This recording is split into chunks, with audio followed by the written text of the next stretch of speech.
how to audit general IT controls. And may I say, this is also a very good skill, a very good avenue via which you're able to get into cybersecurity, being able to audit and to provide assurance to the executives within the organization about the effectiveness of their security risk control measures. Very important. Now, as it relates to auditing IT general controls, it's very good to get that understanding of the why behind what it is that we are doing. So, like with everything else that I do, I always like to look at the why. Auditing general IT control is essential for several reasons, as they play a foundational role in ensuring the reliability, security, and integrity of an organization's technology environment. And here are some of the key reasons why auditing general IT control is very crucial to an organization. Very importantly, we're talking about risk mitigation. This is one of the major factors, risk mitigation. Auditing general IT control helps to identify things such as weaknesses or deficiencies in the organization's IT control environment. By addressing these issues, organizations can reduce the risk of security breaches, data loss, and operational disruptions. Other reasons include but may not limit to things such as compliance. We're talking about data protection, operational efficiency, incident response preparedness, vendor risk management, business continuity, preventing fraud or fraud prevention, management oversight, continuous improvement, stakeholder confidence. Also, we're talking about legal and regulatory reporting. So these are some of the why in terms of why it is that as an information security or GRC professional, you would want to conduct an audit of general IT controls within an organization or business itself. Now, with that understanding of the why, let us now look at the what. Very important. So, what is meant by general IT controls, and also the categories of general IT controls. Now, when we talk about general IT controls, then general IT controls, or GTICS, also known as these are a set of fundamental controls and practices that govern the overall management, operation and security of an organization's information technology environments.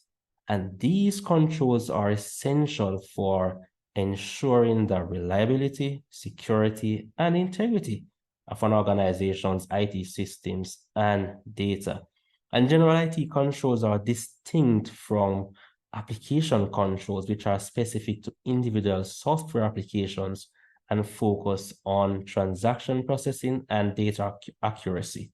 Now, general IT controls typically falls into the following categories. So, very first one is access controls. Then we have change management controls, backup and recovery controls, incident response controls, vendor management controls, physical security controls, and we also have security awareness and training controls. So these are some of the categories that general IT controls will fall within. So we now understand the what and the why behind conducting general IT audits of security controls within our organization. So the key of this is the process of auditing these general IT controls. Now, this is pretty much a high-level overview of the process or the steps or the best practices involved in conducting an audit of general IT controls. And this is something that requires practice working with a team, a group.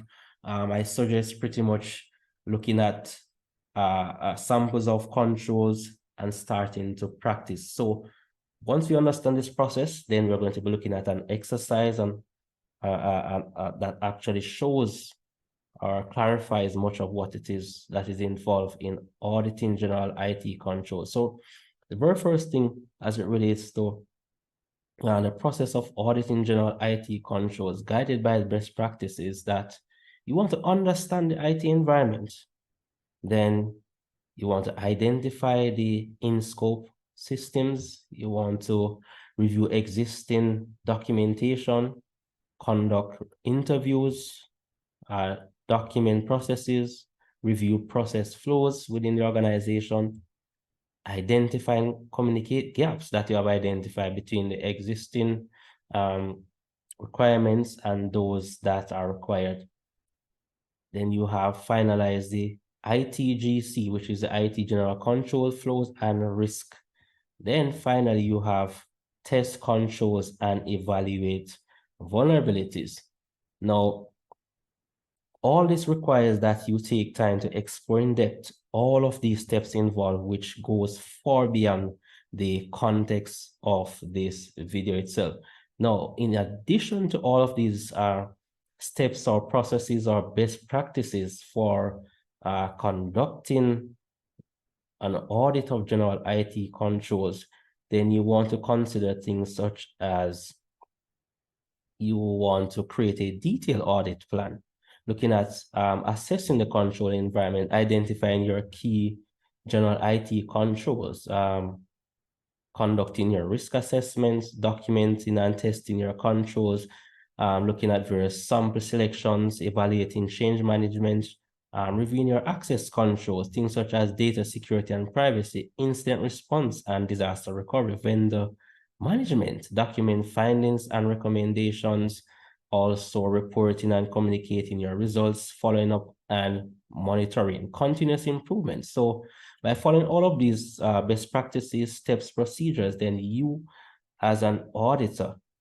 as a GRC auditor within an organization, can effectively assess and improve the general IT controls within an organization, helping to enhance the security and reliability of the IT environment. So once you've understood this process, then the important thing to this is to actually look at a sample of the application of this process itself. So let us look at this.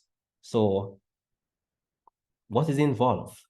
Let us know, link what you have looked at in terms of those steps with an actual process. Let's say that you're given this task within your environment to audit those categories of controls that you have identified. So let us quickly look at an example that demonstrates this for us. So here we have a sample of the process of auditing general IT controls.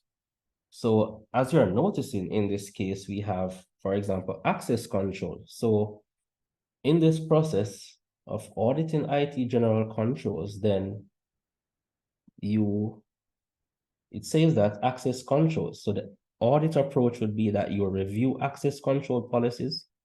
And in many occasions, then you would have a system or a platform that actually guides you in terms of the documentation. But I mean, there are so many persons that actually goes back to those traditional methods of using their Excel documentation with the appropriate columns. So in this case, you would have, for example, a checklist. So the first thing is to look at your access control. You want to audit the access control. So in this case, you're required to review access control policies. So you would take those policies, go to those departments, sit with those individuals, get those policies and procedures. Then you'll look at what is entailing those policies and procedures, and then make that assessment to see whether or not those access controls are actually implemented. Then you want to examine the user account provisioning and the provisioning process to verify that access is granted and revoked appropriately. Then you want to analyze user access logs and compare them to access permission, detect unauthorized access, and the list goes on in the process. Then, for example, it goes down to change management. Looking at the audit approach again, you're reviewing the change management policies and procedures, you're examining the change request form, analyzing the testing and validation process, assessing the rollback procedures, interviewing the relevant stakeholders in this process, going back to the overall auditing process. Let's say you're looking at data backup and recovery. The audit approach would be that you want to review those backups and the recovery policies and procedures, looking at all of those backup schedules, the evidence of those backup tests and restoration. And let's say you wanted to do, for example, incident response, then it would be the same process to look at those documentation, looking at the incident response plan to ensure that it is comprehensive and up to date, and the process continues until you would have completed the overall process of conducting a general IT audit. So if we look back at the overall process, then based on these exercises we have looked at, then you would have taken that time initially to understand the environment, look at the scope, review the existing documentation, conduct your interviews, document the process, review your process flows, identify and communicate gaps, finalize IT general control flow and risk, and then you would have test controls and evaluate the necessary vulnerabilities within your organization. So with that said, then I do hope that you found this information very helpful in terms of building your skill set and as a GRC professional. So please definitely subscribe, share with your network as we build the future of GRC professionals. And in addition, you may also want more tailored cybersecurity and GRC resources to build your skill set. And here are some of my Udemy courses that you may want to engage. And I will place a link in the description for you to access these amazing resources. We are talking about best practices for cybersecurity and GRC professional, looking how to develop a compliance management program, and the list goes on. So see you in future video presentations.